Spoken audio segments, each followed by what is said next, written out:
आजकल हर फोन में front camera होता है और हम सब दिन में ना जाने कितनी बार अपना चेहरा देखते हैं। लेकिन अगर एक दिन आपके फोन का फ्रंट कैमरा आपको नहीं, आपके पीछे खड़े किसी और को दिखाने लगे तो?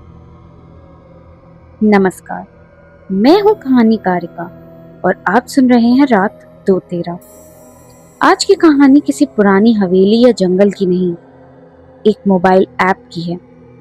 एक ऐसी ऐप जो प्ले स्टोर पर सिर्फ कुछ घंटों के लिए ही दिखी और फिर हमेशा के लिए गायब हो गई।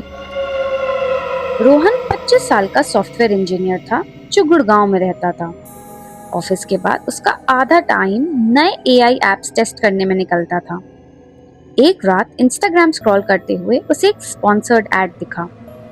ब्लैक बैकग्राउंड, बीच में सिर्फ एक आइकन, मिरर, नीचे सिर्फ एक line, see yourself as you really are, और नाम मिरर ऐप। रिव्यूज 13 और सारे रिव्यूज 5 स्टार। कमेंट्स कुछ अजीब थे। Don't use it after midnight, never look twice, it remembers faces. Rohan हंस पड़ा। किसी हॉरर गेम का प्रमोशन होगा। उसने ऐप इंस्टॉल कर ली। ऐप ओपन होते ही परमिशंस मांगी, कैमरा की, बस कोई लॉगिन नहीं, कोई एड्स नहीं, कोई होम स्क्रीन नहीं, सीधा फ्रंट कैमरा खुल गया। रोहन ने अपना फोन उठाया और अपना रिफ्लेक्शन देखने लगा जो बिल्कुल नॉर्मल लग रहा था। लेकिन एक सेकंड बाद ऐप ने स्क्रीन पर लिखा स्कैनिंग, फिर नथिंग फाउंड और ऐप ऑटोमेटिकली बंद हो गई। रोहन ने सोचा ये क्या बकवास था और फोन साइड में रख दिया। अगली रात 12:40 पर उसे एक नोटिफिकेशन आया, स्कैन अगेन। उसने क्यूरियोसिटी में ऐप खोल ली।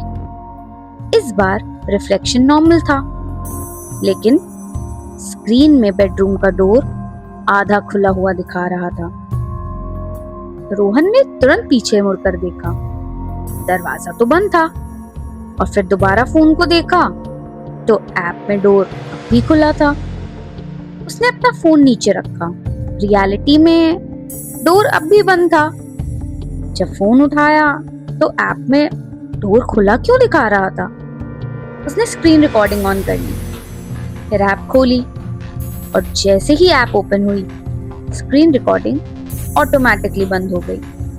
मैसेज आया, प्रोटेक्टेड कंटेंट। रोहन हैरान रह गया।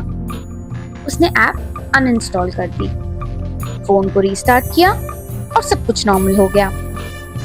2 दिन बाद मिरर ऐप दोबारा फोन में था। उसने इंस्टॉल तो नहीं किया था और उसकी प्ले स्टोर की हिस्ट्री में भी नहीं दिख रहा था, जैसे वो कभी डिलीट ही नहीं हुई हो।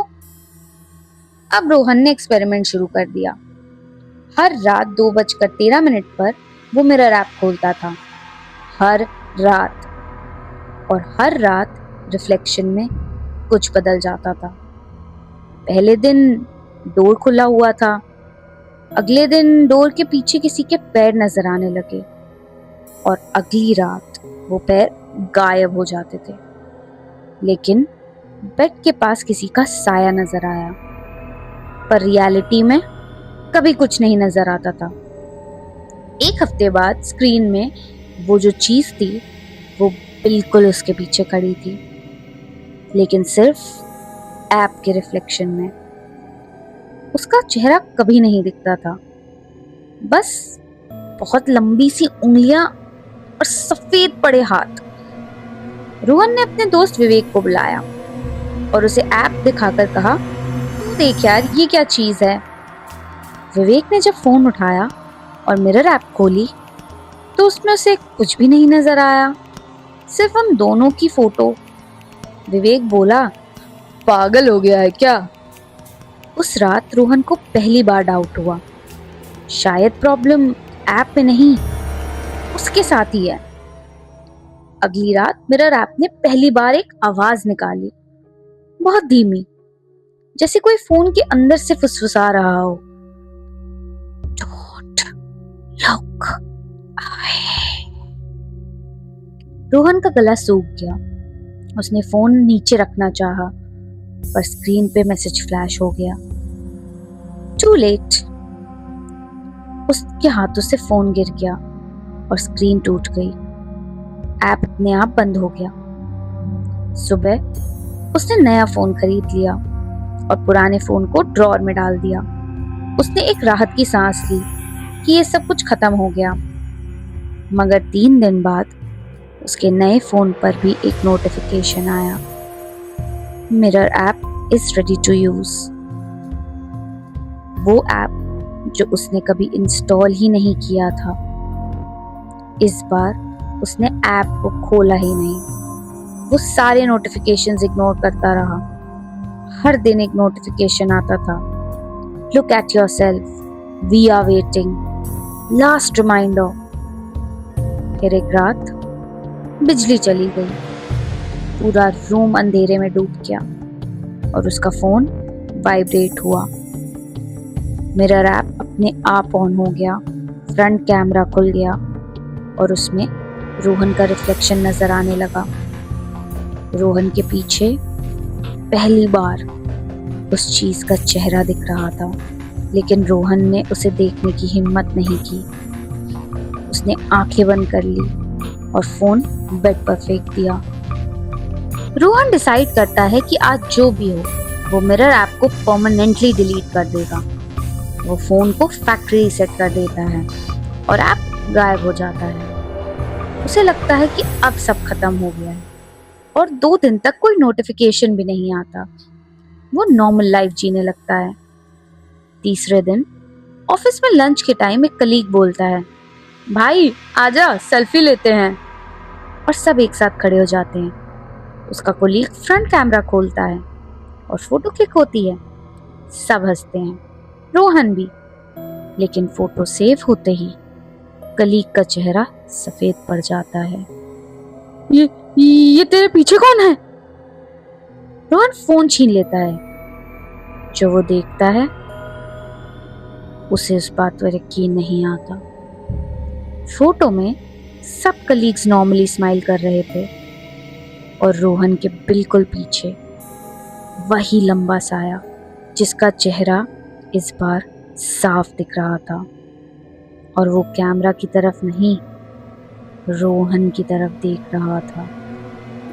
रोहन फोटो तुरंत डिलीट कर देता है, गैलरी से भी, रिसाइकिल बिन से भी। लेकिन अगली सुबह वही फोटो उसके फोन का वॉलपेपर बन चुकी होती है।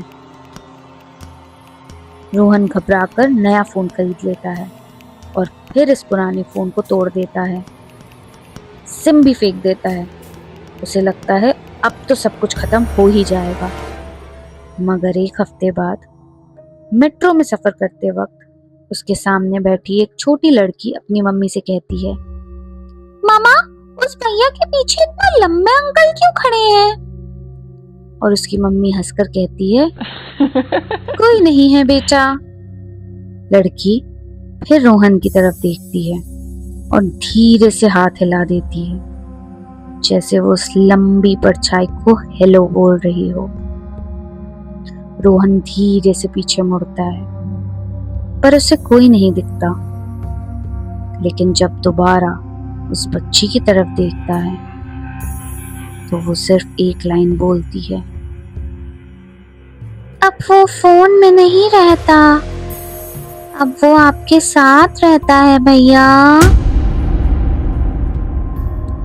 कभी कभी हमें लगता है कि कुछ एप्स हमारा डेटा चुरा लेती हैं, लेकिन अगर कोई ऐप आपका रिफ्लेक्शन ही चुरा ले तो? कहानी अगर डर से भरी लगी हो तो वीडियो को लाइक करें और आपके अपने चैनल कहानी कारिका को अभी सब्सक्राइब करें। मिलते हैं कल रात एक नए डर के साथ। Good night. अगर आप सो पाए तो